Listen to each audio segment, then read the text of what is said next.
My beloved granddaughter laughed at me, as if I weren't a person but a shadow that had accidentally lingered in the room.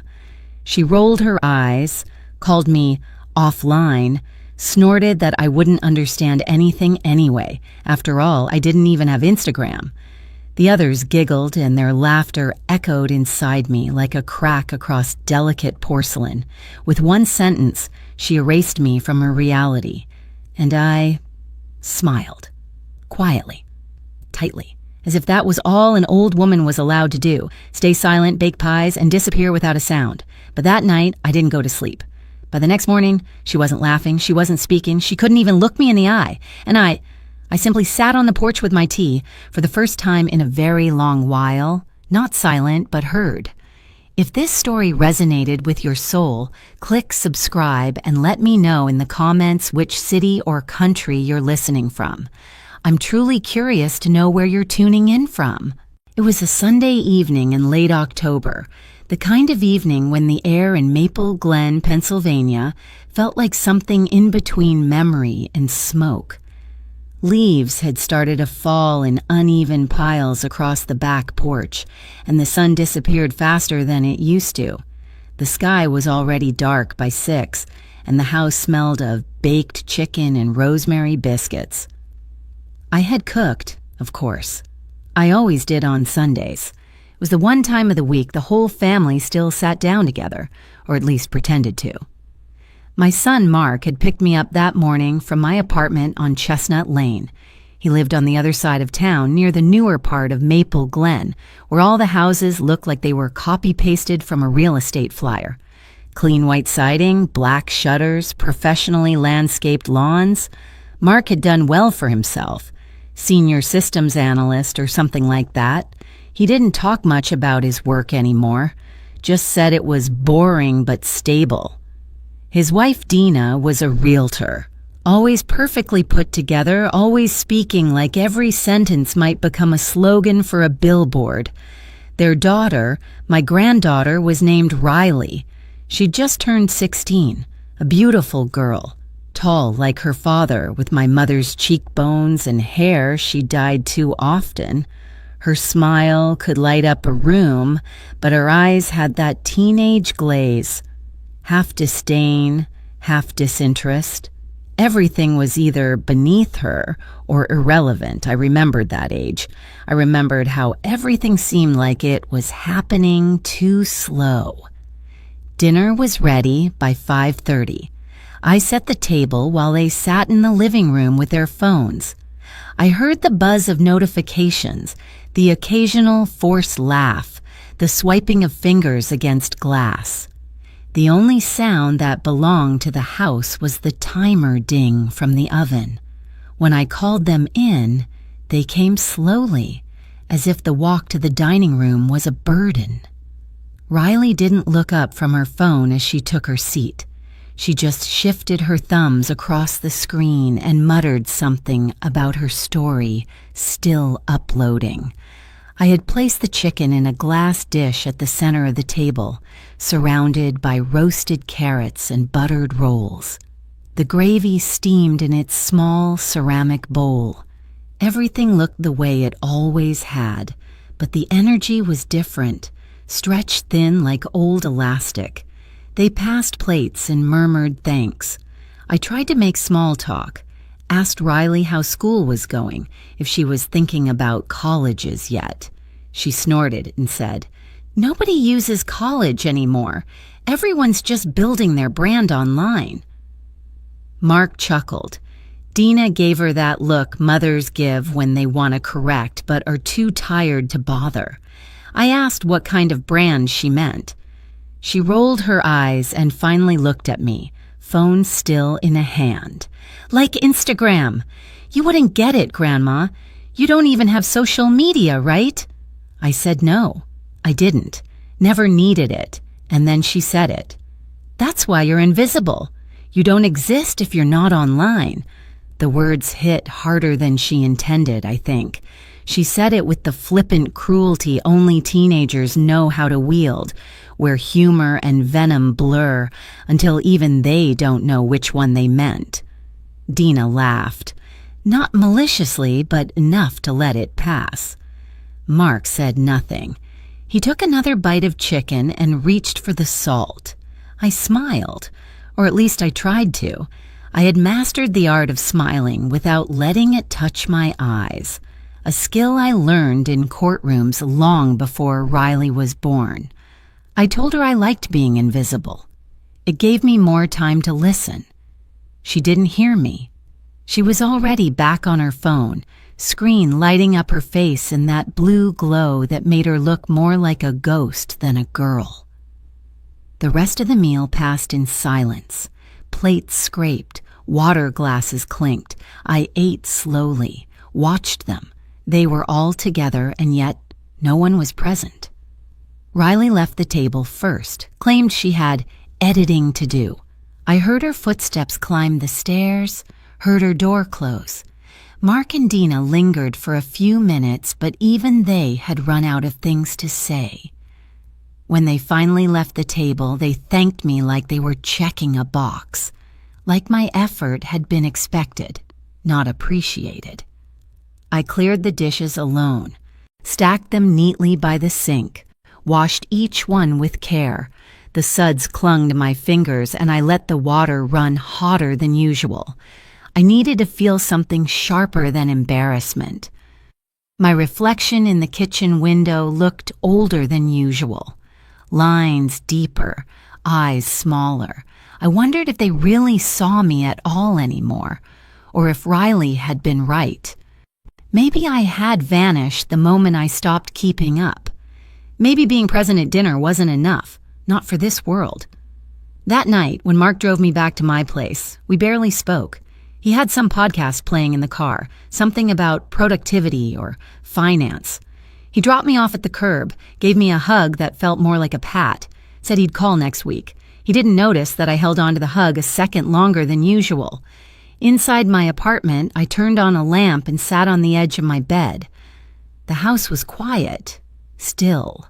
No buzzing, no screens, no updates, just me and the soft hum of the refrigerator. I looked at my phone, the same one I'd had for years, basic, reliable, barely used. I opened the App Store, searched one word, Instagram, and for the first time in a long time, I downloaded something new. The night after that dinner, I couldn't sleep. I lay in bed for hours, staring at the ceiling fan as it spun in lazy circles. The air in my apartment felt heavier than usual, as if it had soaked up the silence that had followed me home. Outside, the streets of Burlington, Vermont were quiet. No passing cars, no laughter from neighbors, just the occasional rustling of branches in the wind and the soft ticking of the wall clock above my dresser. I kept hearing her voice in my head, Riley, my granddaughter, 16 years old, full of fire and arrogance. She'd always been sharp-tongued, but something about her tone that evening had sunk into me deeper than it should have. Maybe it wasn't even her words. Maybe it was the way no one contradicted her, the way they let it hang in the air like a truth, invisible. That's what she said. Like I didn't exist because I didn't have a digital footprint. Like everything I had done in my life, every trial I argued, every paper I published, every certificate on my wall had been erased the moment I stopped chasing trends. I got up around midnight. My knees popped the way they always did, and my slippers made soft sounds against the wooden floor as I walked into the kitchen. I poured myself a glass of water, sat at the table, and stared at my phone. It was an old model, nothing fancy, no face recognition or fancy widgets, just calls, texts, weather, and the occasional photo of a bird on my windowsill. It wasn't that I didn't know how to use modern tech. I had simply chosen not to. For years, I had told myself it was unnecessary, that I didn't need to be part of that world, that I had earned the right to live quietly. But Riley made me question something I hadn't questioned in a long time, whether I had made myself irrelevant. I tapped the screen. The light felt harsh in the dark kitchen. I opened the App Store. I typed slowly, each letter deliberate. I typed Instagram and let the words sit there for a moment before I hit download. A blue ring circled as it loaded, and I sat there, my hand on the table, my heart oddly unsettled. When it finished installing, I hesitated. Then I opened it. The app asked for a name, a photo, a bio. I skipped them all. I didn't want to be known. Not yet. I just wanted to see. I created a blank account with a throwaway username and followed no one. Not at first. The interface confused me a little. Stories, reels, feeds. It felt like stepping into a mall where everyone was shouting at once. I searched for Riley's name. There she was. Her profile was public. Of course it was. She wanted to be seen, to be followed.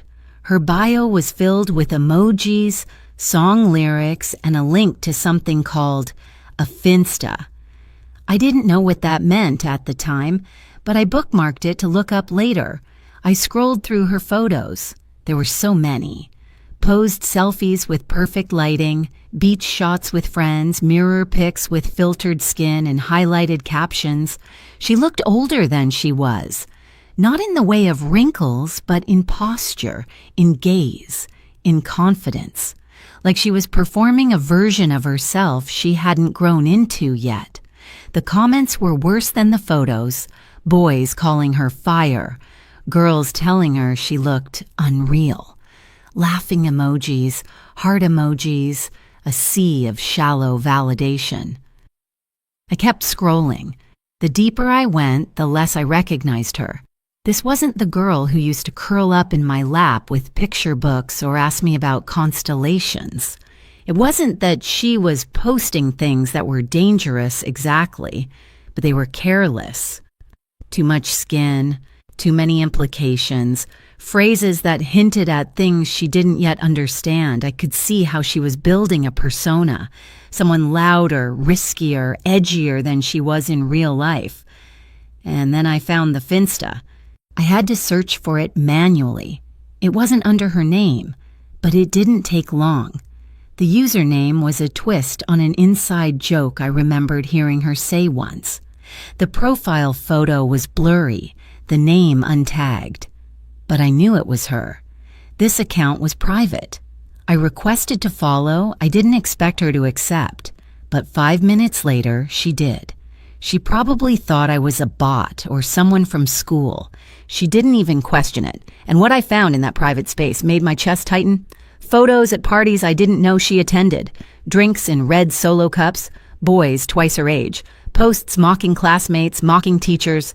Comments that danced on the edge of bullying, if not tipping all the way in. Her language was meaner here. Her smile more forced. The captions weren't clever. They were sad, insecure, clawing for attention. I saw pain under the surface. And desperation. I sat there for nearly an hour, scrolling, reading, saving things I wasn't sure why I needed to save. Maybe to protect her. Maybe to protect others.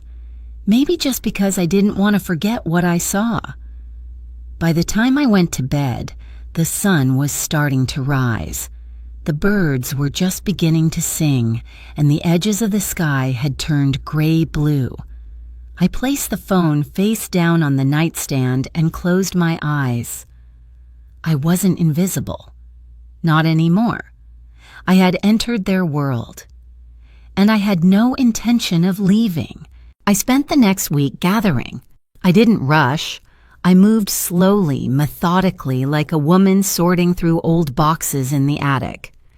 Each night, after the sun slipped behind the trees in Portland, Maine, and the cold settled in through the windows, I would make myself a cup of chamomile tea, wrap a blanket around my shoulders, and open the app again.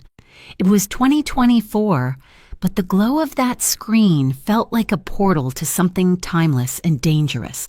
A place where memory could be edited, reality twisted, and truth buried beneath filters and trending audios. Riley, my granddaughter, had no idea I was watching. That in her eagerness to be seen by the world, she had made herself transparent to me. She posted every day, sometimes twice, sometimes more. I began documenting each post like an archivist. Screenshots were stored into neatly labeled folders on my laptop. I titled them plainly: posts, stories, comments, messages. I didn't just save images.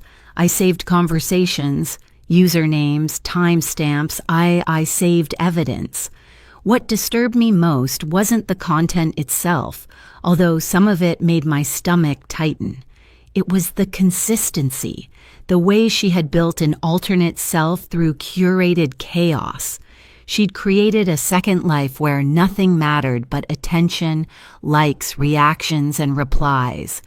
Her real self, the girl who once asked me to help her make pancakes and cried when she scraped her knee, was nowhere to be found. On her real account, Riley was polished, all sunshine and sparkle, pastel filters, cropped smiles, poses that made her look older than she was. I saw her in designer hoodies, tight jeans, glossy lips. She spoke in captions written like mantras, vibes only. Living my truth, no bad days. I saw through it, all of it, but on the private account, the Finsta, it was a different world. There she cursed, she drank, she mocked classmates by name. She shared blurry videos from dimly lit basements with music so loud it distorted the speakers. There were boys, too many boys.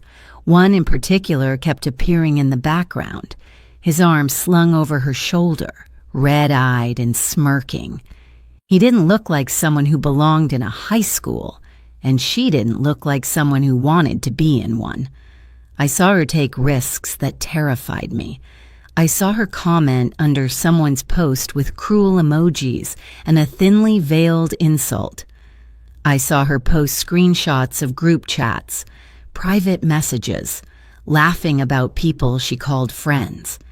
It wasn't just immaturity, it was calculated.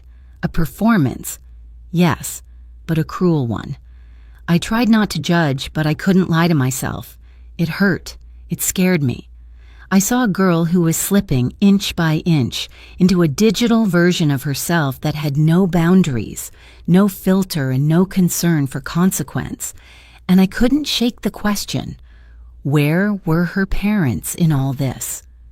Mark and Dina weren't oblivious. They were distracted. Dina was always running around, juggling open houses and staging projects. Mark stayed late at the office, claimed it was crunch season, though I suspected he just wanted the quiet. Riley had mastered the art of invisibility, not by disappearing, but by overwhelming, by being so loud and so present online that no one bothered to look beneath the noise. One night, I found a video in her stories that made me freeze. It was short, maybe 15 seconds, shot vertically. She was in a car. There was laughter in the background. Her face filled the screen. She was wearing lipstick, far too dark for her skin tone, and her pupils were too wide. In the corner of the video, a bottle flashed briefly, then it cut off. Just like that. A fleeting moment. But I saw enough. I saved the clip, named the file Driving. It joined dozens of others in the folder that had grown heavier with each passing night. It wasn't just about what she was doing, it was about what she was documenting. She didn't think twice. She posted recklessly, forgetting that everything on the internet was permanent, that eyes might be watching, that nothing disappears. And maybe that was what haunted me most. That she didn't understand the value of privacy, that she didn't know what it meant to hold parts of yourself sacred, to protect what's real, to leave something unsaid. In my world, things that mattered lived off the record. In hers, nothing mattered unless it was documented. I began keeping a handwritten log. Old habits die hard. A legal pad with neat bullet points, date, post, caption, action.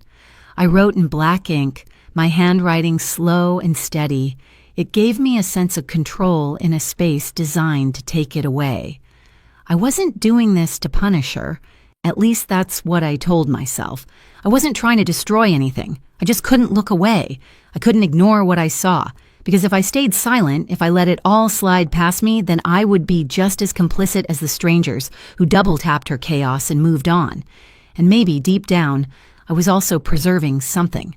Proof of the girl I had once known. Or maybe proof of the one she was becoming. Each night I sat in that kitchen, the light dim above me, and I watched her build a version of herself that couldn't last. And with every screenshot, I wondered how far she would go before something finally broke, and whether I was the one who'd have to break it. By the second week of November, the trees in Providence, Rhode Island had lost most of their leaves. The sidewalks were littered with brittle remnants of color, and the sky hung low and gray, promising early snow. I bundled myself in my coat and walked to the market every morning just to breathe air that wasn't filtered through LED screens and Bluetooth devices. It gave me time to think, time to process what I was becoming. I wasn't sure when concern had turned into strategy. It wasn't a moment, it was a slow drip. One image at a time, one story at a time. I hadn't planned to intervene. I truly hadn't. But after nights of watching Riley post pieces of herself she couldn't get back, I knew I couldn't keep sitting on the sidelines like I had for the past year. I had to do something. But I also knew that saying something, just speaking, would never work. She didn't listen to lectures. She didn't respond to warnings. If anything, confrontation only made her perform louder. It wasn't that she didn't care about the truth, she just didn't believe it applied to her. So I began to plan. Slowly. Carefully. The first step was getting off the sidelines. I deleted the blank account I had been using to watch. It served its purpose, and I was tired of hiding in a shadow of numbers and silence. I made a new one. This time it was mine. Real photo, real name. I uploaded an old picture of me in my garden. Hands in the dirt, sleeves rolled up, smiling at something off camera. The caption read, "Back to the roots." I followed no one. I wanted them to come to me. I started posting daily, not selfies, not posed images, but things that reflected who I was before I got lost in their background. A picture of a casebook I used to teach from, a video of me making pie crust from scratch, a photo of the courtroom steps I climbed every morning for 12 years. The responses were slow at first, polite likes from distant relatives and a few retired colleagues. But eventually, Riley saw it. I knew she had. Her patterns changed. She made fewer posts that week. Her stories were shorter. Her captions grew quieter. She didn't say anything, but I could feel her attention shift. I had disrupted the narrative she built, simply by existing outside it. Then came the second part of the plan, curating the message. I sorted through the screenshots I had saved, the clips, the comments. I selected the ones that said the most with the least. I wasn't looking to shame her. I was looking to hold up a mirror. I chose 3 images. One, a screenshot of her mocking a classmate for wearing thrifted clothes. Another, a caption from her Finsta where she bragged about cheating on an exam, laughing at how adults are too easy to fool. And the third, a video of her at a party, clearly intoxicated, stumbling as she flipped off the camera. I wrote a caption. I rewrote it 20 times. It had to say just enough, not too much, not too little. I didn't want to destroy her. I just wanted to stop her before she destroyed herself. I settled on this. Sometimes we forget who's watching. Sometimes we forget we're watching ourselves. I scheduled the post. I used an app for that. Something I had never done before. I set it to go live on a Friday evening, right before dinner, when most teenagers were scrolling through their phones, trying to find plans or validation. It was the perfect time. The third part of the plan was preparing for the aftermath. I knew there would be backlash, confusion, denial, anger, maybe even fear. But I wasn't afraid. Not anymore. I'd spent too much time letting fear keep me quiet, afraid to lose her, afraid to seem out of touch, afraid to be the one who took away her freedom. But the truth was, she didn't know what freedom was. Not really. I drafted a letter to Mark and Dina. I didn't plan to send it unless I needed to, but I wanted it ready. In it, I explained everything. The account, the screenshots, the post, why I did it, how I got there. I left nothing out, no emotion, no excuse. Just facts written plainly from one adult to two others who had forgotten how much their daughter was still learning. The last part of the plan was prayer.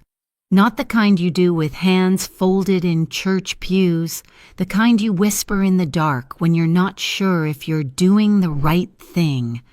But every cell in your body tells you silence is no longer love.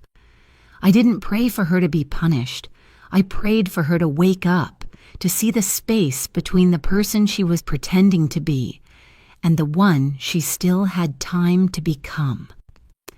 On the day before the post went live, I baked cookies. Not because anyone would come over, but because I needed the house to smell like something good. I played Billie Holiday on vinyl and let the music fill the rooms. I watered my houseplants. I ironed napkins I didn't plan to use. I lived my day like it was any other, because I wanted to remember who I was, just in case everything changed tomorrow. It was early evening in Asheville, North Carolina. The light had turned that particular shade of gold that only lasts 10 minutes before the sky folds into dusk. The town moved slower this time of year, mid-November, just before the real cold set in. I could hear wind brushing against the old oak outside my window, and in the kitchen the kettle began to whine softly. I turned off the burner and poured the hot water over my chamomile tea, letting the scent calm my nerves, though nothing in my body felt calm. The post was scheduled for 6 p.m. sharp. I had checked it twice, once in the morning, once in the afternoon. The images were already cropped, framed, and captioned. The caption had taken me hours to settle on. I didn't want it to sound bitter. I didn't want to scold. I wanted it to reflect weight, consequence, not a warning, but a reflection. I had written, "We become what we post. Every word, every gesture, every joke we make in public says more than we realize. Maybe it's time someone said it back." The account was under my name, Margaret L. Hart. No initials, no username games, no hiding. I didn't tag Riley, I didn't use hashtags, I didn't direct it toward anyone, but I knew exactly who it was for, and I knew exactly who would see it. I sat at the dining table, the phone screen dark, resting in front of me like a closed door. The house was quiet.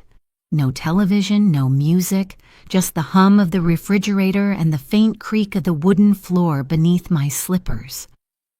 Outside, the last of the daylight slipped behind the hills. I could see porch lights beginning to flicker on up the street. Somewhere, someone was raking leaves. Somewhere, someone was setting a table. Life, indifferent to digital consequence, went on. And then, at exactly 6 o'clock, the notification lit up on my phone. "Your post is now live." I didn't touch the phone. I let it sit.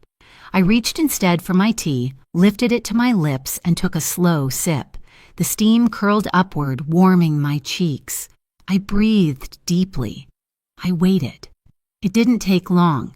By 6:07, I heard the first vibration, then another and another. The phone pulsed gently across the table like a heartbeat. By 6:12, it buzzed continuously. I reached for it, not to check comments or likes, but to silence the notifications. I turned off the sound, placed the phone back on the table, and folded my hands in my lap. At 6:17, I received a text from Dina, Riley's mother. Just 2 words. "What's this?" I didn't answer. At 6:23, another message. This time from an unknown number, a classmate of Riley's perhaps, or a parent. I didn't open it. I had done what I came to do. The rest was theirs. I stood, walked to the window, and pulled the curtain back slightly. The street outside looked no different than it had an hour ago. The air had cooled. A man jogged past in a sweatshirt, earphones in. A dog barked in the distance. Everything looked the same. But I knew the world inside their screens had already started to shift. At 6:30, the phone began ringing. I recognized the number. Mark, my son. I let it go to voicemail. He called again. I declined it. The third time, I turned the phone off entirely. Not out of defiance, but preservation. There would be time for conversation later. Right now, I needed space. I moved to the kitchen, retrieved a slice of the apple tart I had baked earlier, and sat back down at the table. I ate slowly, without rush, savoring the cinnamon and brown sugar, the flaky crust that melted just right on my tongue. It was the kind of dessert Riley used to beg me to make when she was little, the kind she now pretended not to like because it wasn't trendy enough. I thought about her face when she saw the post. I imagined the way her fingers must have frozen mid-scroll, the way her stomach turned when she recognized her own words, uncurated, unfiltered, staring back at her. She had posted them so carelessly, believing no one who mattered would ever see, but she forgot that I was still watching.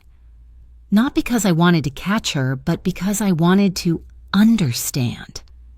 By 7:15, I turned the phone back on. 17 missed calls, dozens of texts. My account had doubled in followers. Strangers were sharing the post. Some praised it, some questioned it. A few called me cruel, a few thanked me. I didn't respond to any of them. Instead, I posted a second time. This time, just words on a black background. Sometimes love means not looking away. No images, no screenshots, just that. Then I logged off. I closed the app, set the phone down, and went to my sewing machine. I had a patchwork quilt I'd been meaning to finish for weeks. My fingers found their rhythm as the needle dipped and rose, dipped and rose. It felt grounding. Tactile, real, not pixels, not performance, just fabric, thread, and time. Outside, the streetlights buzzed to life. Across the street, the neighbors sat on their porch swing, wrapped in jackets, talking low beneath a blanket. And somewhere, not far from me, a girl sat in a room lit only by a screen, seeing herself for the first time through someone else's eyes. By morning, the storm had arrived, not in the sky over Madison, Wisconsin, where the weather remained cool and dry, but through the screens that governed everyone's lives. There was no thunder, no lightning, no rain, just the quiet buzz of digital fury. My phone began vibrating before I'd even finished pouring my coffee. It rattled against the counter, insistent and angry, like a hornet trapped in a jar. I didn't look at it right away. I moved through my morning the way I always did, slow, steady, intentional. I folded the dish towel, opened the blinds in the living room, let the pale light spill across the hardwood floor. I fed the cat. I toasted a slice of bread and smeared it with peach preserves. I sat at the table and ate it in silence while the phone continued to buzz. At 7:42 a.m., there was a knock at the door. Not the mailman, not a neighbor. It was Mark. I opened the door and saw the strain in his face before he spoke. He looked tired, like he hadn't slept. And I imagined he hadn't. He stood with his hands clenched in his jacket pockets, his shoulders stiff. His jaw moved once, twice, as if trying to shape a sentence and failing.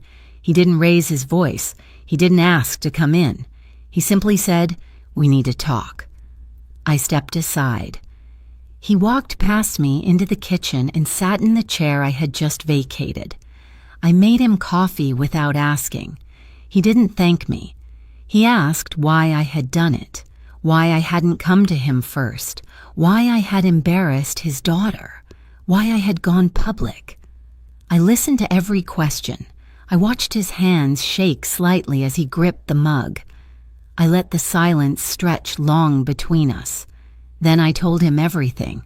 I told him what I had seen, what I had saved, what I had read with my own eyes, not from secondhand gossip or assumptions, but from Riley's own posts, her own words, her own performances.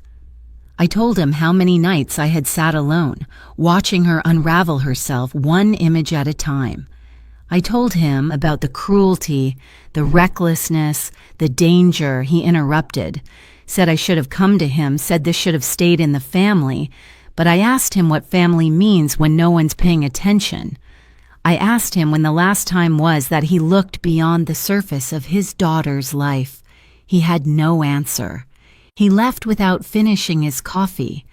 I sat back down and stared at the mug he'd left behind. The steam still rose from it, curling into the air like something trying to disappear. I didn't feel triumphant. I felt the weight of the world pressing in against the windows. Later that morning, Dina called. Her voice was clipped and sharp. She told me I had crossed a line, that I had traumatized Riley, that I had no idea what it was like raising a teenager today. I let her speak. I didn't argue. There was no point. She wasn't calling to understand. She was calling to defend, to contain, to protect the image of a family already fractured. After that, Riley blocked me. Not just on Instagram, but everywhere. Phone, email, social media. My name was erased from her feed. My comments deleted. I became the villain in a narrative she didn't write but felt forced to finish. I received messages from people I didn't know. Some praised me, called me brave, said they wished their parents or grandparents would speak up the way I had. Others scolded me, said I had betrayed trust, that I was cruel, calculating, vindictive. I didn't respond to any of them. The post kept spreading. A local blog picked it up, then a parenting group. Then a high school teacher I used to work with shared it, writing something about accountability and silence. The image had become untethered from my control. It was no longer mine. Not really. It belonged to the wind. At noon, I turned off all notifications. I shut down the app and placed my phone in the drawer by the sink. I went for a walk through Vilas Park. The sky was overcast and the ducks were gathering near the pond. I sat on a bench by the water and watched the world exist without hashtags, without updates, without likes or comments. It was a strange relief. I thought about Riley. I imagined her curled up in her room, curtains drawn, her face pale and clenched. I didn't want her to be hurting. I didn't want to break her. I only wanted her to see herself clearly, to pause long enough to feel what she'd been putting out into the world, to stop performing and start thinking. That night, no one called. No one came over. The house was still, and I moved through it like someone waiting for the rain after a fire. I heated up a bowl of soup, ate it while standing at the kitchen counter, and turned the lights off early. The quiet wasn't peaceful, but it was honest, and honesty, even when it storms, always leaves room for something to grow. The fallout didn't come all at once. It rolled in slowly like fog over the lake near my house. At first it seemed like things might simply go quiet, that perhaps after the chaos of the post and the backlash and the silence, everything would dissolve into that numb kind of forgetting families sometimes lean on when the truth is too uncomfortable. But forgetting is a luxury reserved for people who weren't paying attention in the first place. I had been paying attention for too long to pretend now. It was the Monday after Thanksgiving when I saw Riley again. It had been a week since the post. A week of silence, of unanswered calls, of blocked numbers and closed doors. Mark texted me the night before, said they'd be stopping by after school. He didn't ask. He didn't explain. He simply stated it like a weather report. The knock came at 4:10 p.m. I opened the door and saw her first. Riley. No makeup, hair pulled back, shoulders hunched like she'd been trying to disappear for days. Her eyes didn't rise to meet mine. Mark stood behind her, hands buried deep in his jacket pockets. He looked like he had aged a year since I saw him last. I stepped aside to let them in. No words were exchanged. Riley sat on the edge of the couch, stiff and fidgeting.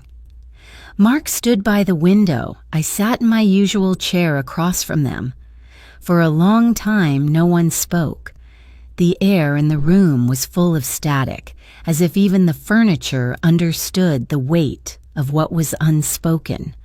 She didn't apologize. I didn't expect her to. She didn't cry, but her lip trembled once when she tried to speak and failed. Mark cleared his throat, said something about wanting to move forward, about understanding each other better, about the need for boundaries. He used the word family a lot. He used the word mistake only once. I listened. I nodded. I said very little.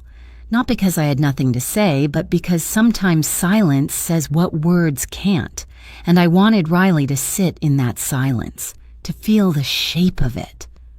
When they left, she didn't hug me, but she looked at me just for a second. That was enough. Later that week, I reopened my phone. I hadn't logged into Instagram since the night of the post. I had expected a wasteland, unfollows, backlash, chaos. But something else had happened. The post was still there, though I had archived the screenshots. What remained was the caption, a simple black square, the words, "We become what we post." There were comments now, dozens of them, from strangers, from acquaintances, from old students who had somehow found the account. Some were angry, some were grateful. A few shared their own stories about daughters, grandsons, friends who had slipped into online versions of themselves they no longer recognized. Some were just there to listen. I read them all. I didn't reply to any of them. A week later, Riley unblocked me. No message, no explanation, but I could see her stories again. Something had changed. The images were different now. Less polished, more mundane. A photo of her cat curled up in sunlight, a picture of the fall leaves on the school steps, a blurry shot of her bedroom ceiling with the caption, "Slow Day." She was quieter, smaller, but not in the way that meant defeated.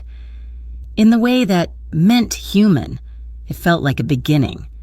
Dina never reached out again. I wasn't surprised. She had always been the type to confuse confrontation with betrayal. I held no resentment toward her. She was doing what she thought she had to do. We all were. Mark called occasionally. He asked how I was. Said he missed my cooking. I invited him over. He didn't come. Not yet. But I heard the intention in his voice, and sometimes that's enough to wait for. December came early that year. The first snow dusted the ground by the second week. I hung my old winter wreath on the door and spent more time baking. I donated half the apple pies to the local shelter and froze the rest. I started writing again. Small essays, notes, fragments of thought I hadn't made room for in years. I kept a notebook beside my bed, filled it with memories of my childhood, of Riley as a toddler, of the trial I won in 1993 that no one in my family ever asked me about. I didn't know what our relationship would look like going forward. I didn't pretend things would go back to the way they were. They shouldn't. But something was opening. A door, a window, a space between us that wasn't performance or punishment. And if she ever chose to step into it, I would be there. Not as a follower, not as an audience, not as a quiet old woman in the background, but as myself.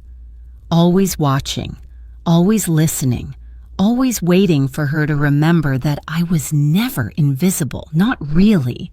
It had been almost 2 months since the post. 2 months since the storm had passed through our quiet neighborhood and left behind a different kind of silence.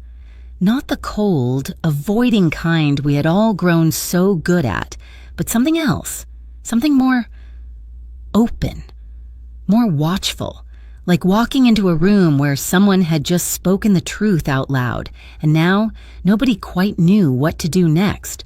I wasn't using the old account anymore. I had left it up, but I no longer posted there. It had served its purpose. That account had been a mirror, one I had held up when no one else would. It didn't feel like mine anymore. It belonged to the moment, to the fallout, to the reckoning. So I made a new one. I created it on a quiet morning just after New Year's. The sky was unusually clear for January, and the pine trees in the backyard looked etched in crystal.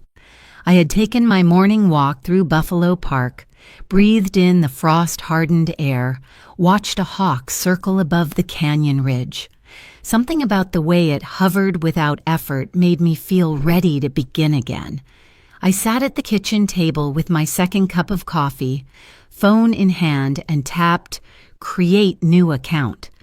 I used my name again, just Maggie Hart this time.